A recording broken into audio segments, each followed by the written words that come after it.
എന്താ ഒന്നുമില്ലടി, അതിന് സംസാരിക്കാൻ വന്നല്ലേ. എന്താണ് പരിപാടി? ഞാനാ കുരുമുളക് നോക്കിയായിരുന്നു. ഓ, തമാശ. താങ്ക്സ്.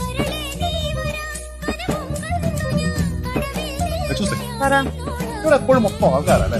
അപ്പൊ നീ ഉള്ളത് കൊണ്ടല്ലേ, അല്ലെങ്കിൽ ഓരോരുത്തർ തോന്നിയ വഴിയാണ്. പിന്നെ ഇവിടെ ശ്മശാന മുഖത. അതല്ല, മൊത്തത്തിലേ ഒന്ന് സംസാരിക്കാനൊക്കെ ഒരു പ്രൈവസി ഇല്ലാത്തത്.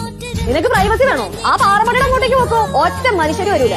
നടക്കുമ്പോ ഒന്ന് സൂക്ഷിച്ചു കണ്ടത് നടന്നാൽ മതി. വല്ല പാറ്റ, വല്ല പഴുതാരിയ, വല്ല പാമ്പോ ഒക്കെ ഉണ്ടാവുള്ളൂ.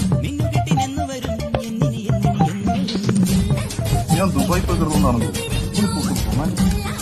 എന്റെ അടുത്ത് പറഞ്ഞു. അല്ല പിന്നെ മോളൂ, പറയടാ. അത് ദൂരെ ദുബായിലേ